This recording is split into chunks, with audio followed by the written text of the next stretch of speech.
Welcome back. This is John Locke, and today we're talking about this story from the Google Webmaster Central blog. I'm a little late to the party, I know.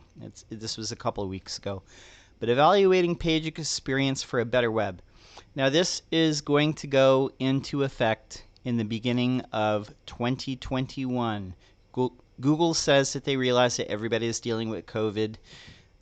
So they're gonna push this back a little bit. But what they're saying here is, through their own internal studies and industry research, we all know, they know, people who browse the web, they prefer sites with a great page experience. And there's lots of different things that they've pushed in the past, including like page speed, mobile friendliness. But what they're talking about now is Core Web Vitals, a set of metrics related to speed, responsiveness, and visual stability to help site owners measure user experience on the web. Now this is going to be its own separate signal that gets rolled into the ranking algorithm along with a bunch of other stuff, but let's look at the most important things. One of the things that's very interesting about that is they're going to roll these Core Web Vitals as a signal into the ranking criteria for top stories in search on mobile. That's the stories that appear at the top of the page. And they're going to remove the requirement for AMP. So AMP is a Google product, basically strips out all the styles, makes things really fast, but you don't have to be on AMP anymore to be in top stories. Google will continue to support AMP and continue to link to AMP pages when available. All right, so page experience. It's going to measure a few different things. So the most important things, largest contentful paint. We covered that a little bit in a video before. That's how long it takes for the browser to paint the biggest element on the screen. Another thing that they're going to be looking at is, I forget what they call this, cumulative layout shift. They're showing this right here as an example of if the layout on your page shifts more than, I think it's like 10%. I can't remember what it was, 1%, 10%. Can't remember here. But if it shifts too much, then that's going to be a negative thing because it's just bad user experience. Okay, so an example here. Let's say that the on mobile it loads the content here, but then something else like loads here, like a big ad or some kind of notice, and it shifts more than 25% of the screen. That's a bad experience. So the impact fraction in this case they're saying is 75% or whatever. So distance fraction, impact fraction. Basically, if it shifts too much, that's going to be bad. It's the simplest way to explain this. So, and another great thing that they're saying here is a lot of this is what we call a dark pattern.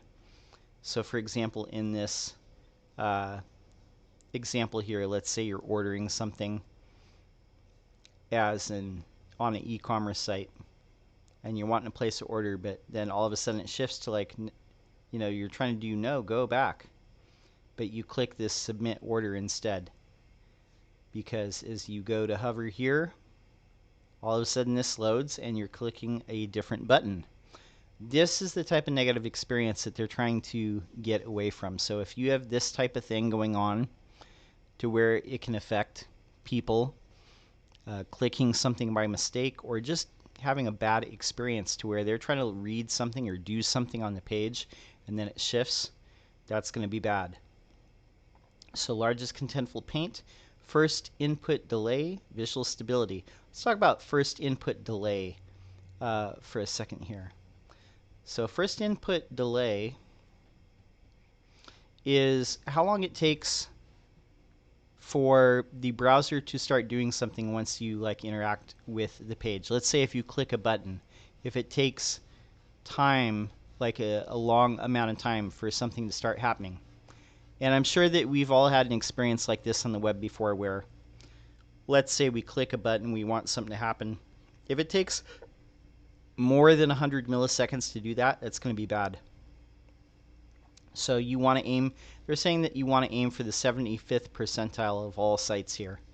So under 100 milliseconds good, less than 300 milliseconds needs improvement, more than 300 milliseconds that's poor. It's too slow.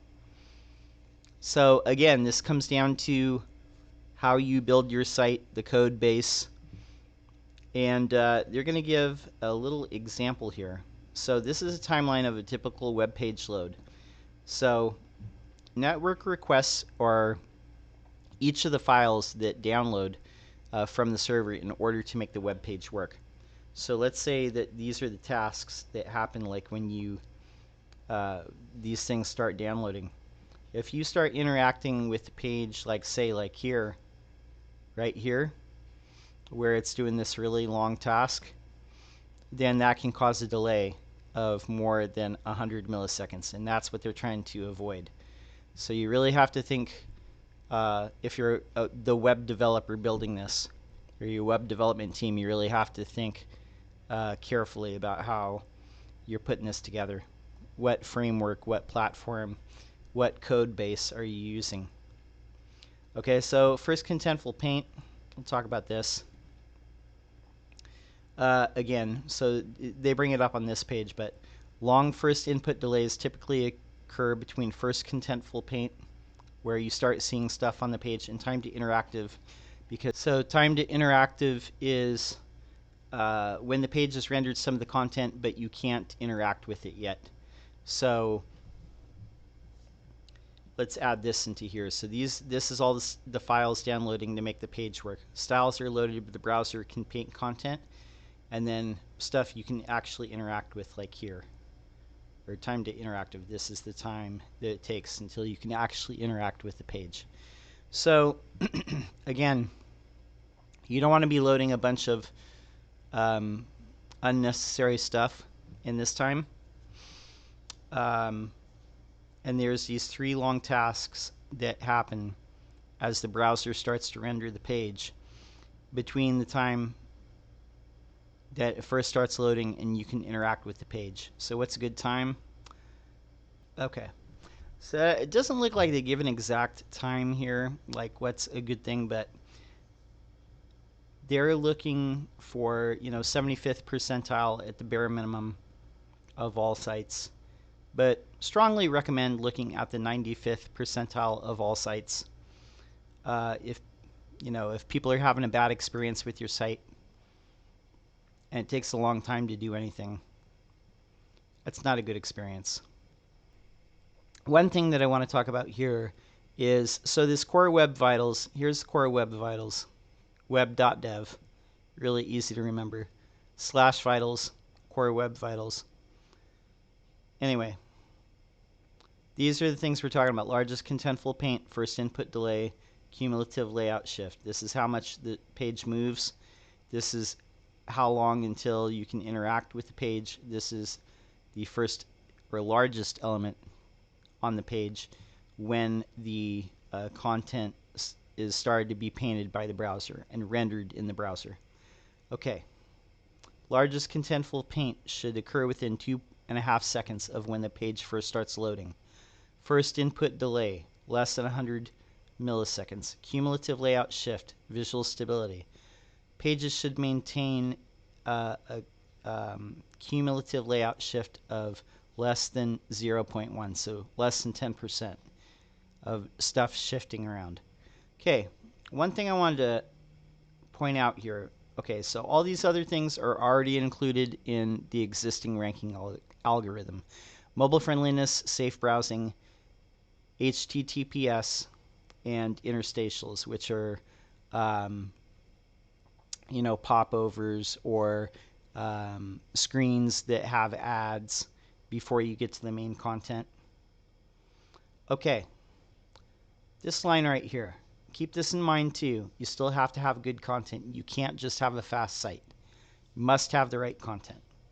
Because it says, quote, while page experience is important, Google still seeks to rank pages with the best information overall, even if the page experience is subpar. Great page experience does not override having great page content. However, in cases in which there are many pages that may be similar in relevance page experience can be much more important for visibility in search.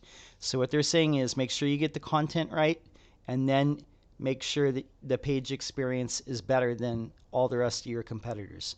If you have those two things in both at the same time, then you're going to stand a much better chance of ranking. Okay? So again, to sum up, the main parts of these things. AMP is no longer a requirement for top news stories. These things, largest contentful paint, first input delay, cumulative layout shift, these things are going to be affecting the ranking algorithm in the beginning of 2021. But just so we're clear, Google does use user experience now. This is not something that is completely unused. Believe me when I say that sites that load fast and look good and don't have popovers and don't have, elements like popping in and shifting the content around, those already do better. But they're telling you, get this stuff right. All right, this is John Locke for Lockdown Design and SEO. I'm here on a daily basis, almost daily basis, I wouldn't say daily, making videos on SEO, and that's all I have for now. Be sure to subscribe. We got 689 subscribers. Want to see that go up to 1,000. That would be awesome. And I'll be back tomorrow with a new video. And until next time, peace.